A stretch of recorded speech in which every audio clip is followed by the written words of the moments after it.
What's going on, guys? Killer D here with another Bleach Immortal Souls video, and today I wanted to do an overview on Nel because she is going to be the next limited character that's going to come out. She's going to come out right after the Toshi and Ulquiorra Soul box. So for those of you guys, you should have been saving your soul tokens, and you would have been able to save about 42 tokens if you saved all your tokens and then you did those like little, I want to say like they're quests, but they're not really quests, like those things where whenever those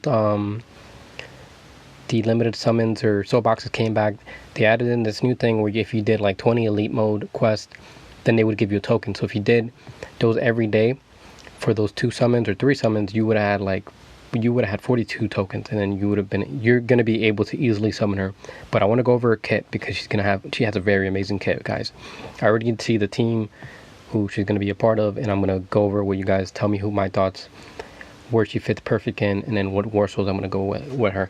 And then when I do summon her, I'm going to build her up so you guys can see some gameplay and then see the war souls that I'm going to put on her. So let's get right into it, guys. So she is a vermilion bird. So she's going to regen rage whenever she does a basic attack. It's probably going to be about like 192 rage if I'm trying to remember correctly. It's going to be about 192. So she's going to have pretty good regen. For her heroic war soul, it says increase all characters affect accuracy by a certain percentage.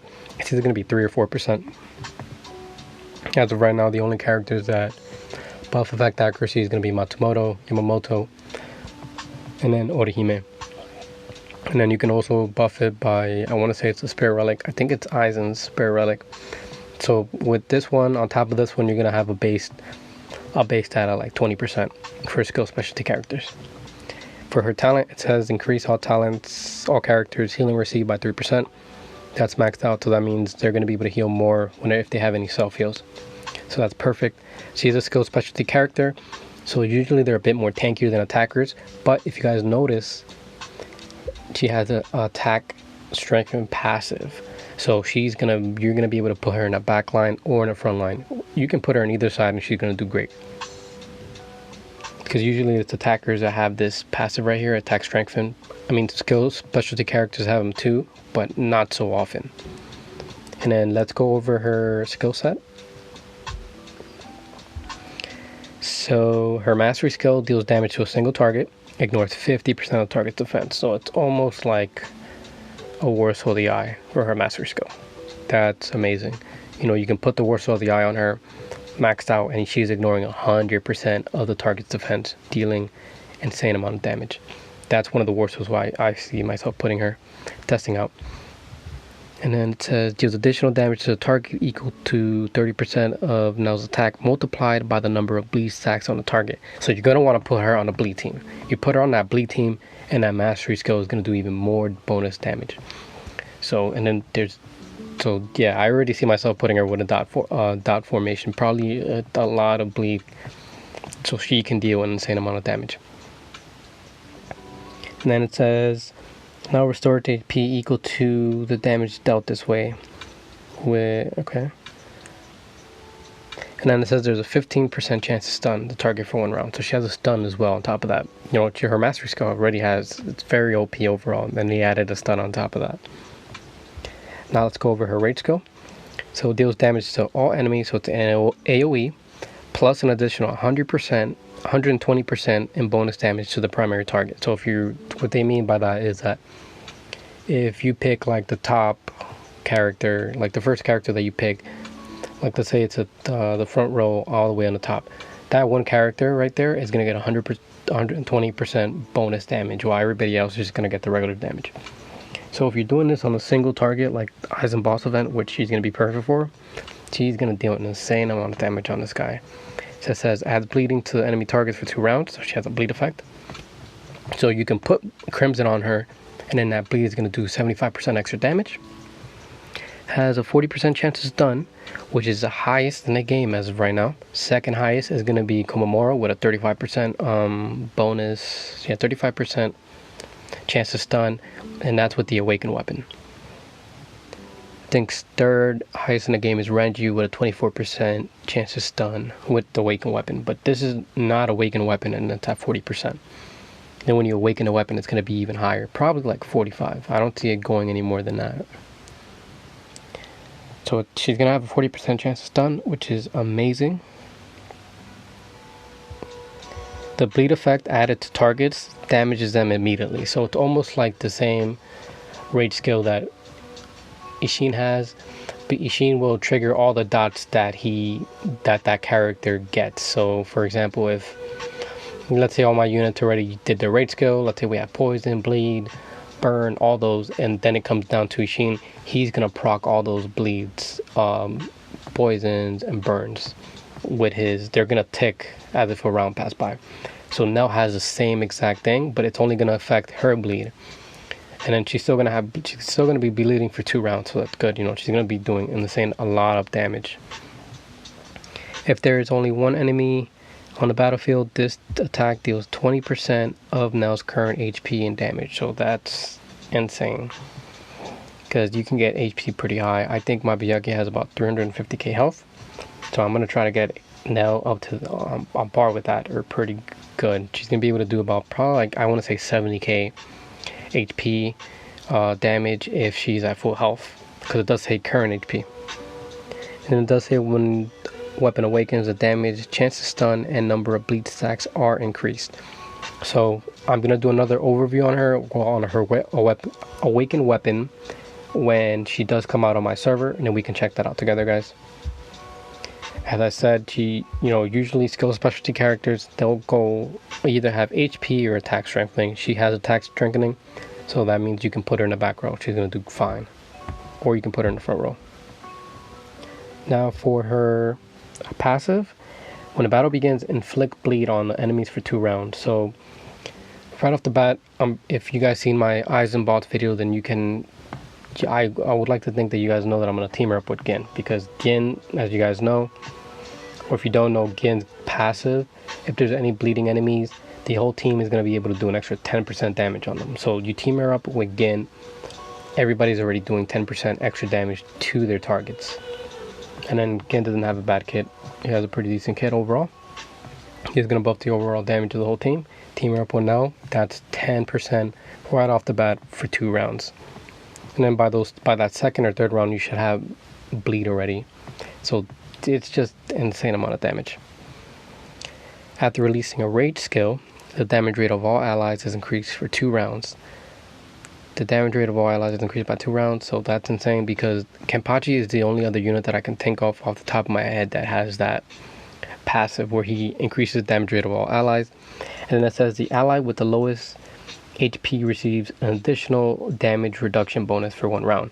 So I know it doesn't say that there, but I read down here in the bottom, it says damage reduction rate increased for the lowest HP by 12%, which is insane. I can't wait to level her up and see where these numbers are going to be at. At the start of the battle, Nel's effect accuracy is going to be permanently increased by 10% for each Vermilion Bird ally on the field to a maximum of 30%. So if you're doing it with the Vermilion Bird's Soul Sage buff, that's going to be an increase by 20%. Like I said, guys, you're going to be able to buff effect accuracy for skill specialty characters at just like a cap at like 20%. No War Souls, no nothing, just based off heroic War Souls and Spirit Relics, it's going to be 20%. With this, now it's going to be at a 40% effect accuracy, so she is going to stun. She's going to be so OP, guys. I can't wait to show her off, guys. You're going to see she's going to be a good character to have, guys. Very OP. I'm very happy with what they did with Nel, and I'm glad they made her a Vermilion Bird, because White Tigers doesn't need that many new characters. Well, they need new characters, but they don't need a lot of good ones. Vermilion Bird was the ones that were really lacking, so I'm glad that they made this change. Let's check over the bonds. So you are going to need all of the Nels in order to increase that attack. A bus, I don't know who that other one is. And then you are going to need the Laporo and then Itora for the other bonds. For the tome, you're going to need the bodybuilding tome. And then for the emblem, it's going to be the flow of water. So yeah, guys, she's looking very good. War Souls that I would put on her, it's going to be the War Soul of the Eye. In my opinion, that's the best damage dealing War Soul, because you're going to be able to strip that defense and deal more damage because their defense is lower. And if you don't run that, then I would run because she's a bleed, you can run Crimson on her, depending on the game mode. If you're going to do PvE, I would run Crimson. If you're not going to do PvE, then I would probably run like Wrath. Wrath would be my second pick. For character War Souls, my top two are going to be Uryu. It's going to be number one because it's going to boost that damage, so that mastery skill damage. She's already ignoring 50% of the defense, so with that Uryu War Soul, she's going to deal an insane amount of damage. And then third one that I would pick on her would be Culling, because she's going to be able to basically be a finisher. If an enemy's at below 45%, she's going to be able to deal that extra 20, I think it's like 18% damage. Then it's going to increase that attack. So those are the top two War Souls that I would put on her. Be War Soul the Eye, War Soul the Crimson, or War Soul the Wrath if you don't have Eye or Crimson. And then for character War Souls on her, I would put on the Uryu and the Culling. And then let me just show you guys real quick how they look like. Don't want to say, hold on. Just want to show you guys off. So this is how the War Soul Eye is going to look. I have mine maxed out to it says when attacking there's an 80% chance to ignore 60% of the target's defense. So it's an insane amount of damage that you're going to be dealing. Her mastery skill damage is going to hit even harder. And then like I said, I would do Crimson. I don't have it maxed out yet. I plan on maxing out probably by the end of the week. It's going to deal, as of right now, as you guys can see, it says bleed damage is going to be increased by 48%. So if you max it out, it's going to be 75% increase on that bleed damage. That's going to be good for her. And then for the character War Souls, top two, like I said, guys, number one, it's going to be Uryu War Soul. I know most people usually put this on Kenpachi, but Nel's looking very good right now. I think this would benefit Nel more than Kenpachi. Increase the Sword Bearer's attack, so that's good. And then mastery skill damage increased by 15%, and then there's also a 40% chance to inflict bleed, so she's going to be able to inflict even more bleed. I have mine as a skill right now, so that's perfect because she's going to get even more of a buff. Next one I would put on her would be increase the Sword Bearer's attack by 1500 and plus 12% is War Soul of Culling.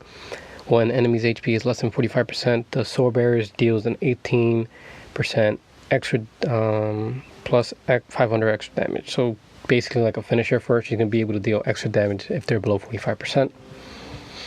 And since she is an AoE, you can also even go with this pacifism one, which is going to reduce the rage by 150. So that's another one I would put on her. Those are going to be like my top three that I would put on now. First one would be War Soul the Rage, War Soul the Culling, and then War Soul Pacifism. And then obviously you can pick other ones like the War Soul the Tide. That's a good one as well. And let's see what else we got over here. Yeah, I think those are the best ones. Yep, that's going to be it. But yeah, guys, that's going to be it for the overview of Nel. Like I said, guys, she has an amazing kit. As you guys can see, she's a bleed. She ignores defense. She triggers bleed from the beginning. She has a 40% chance stun. She has an overall amazing kit overall. I can't wait to use her.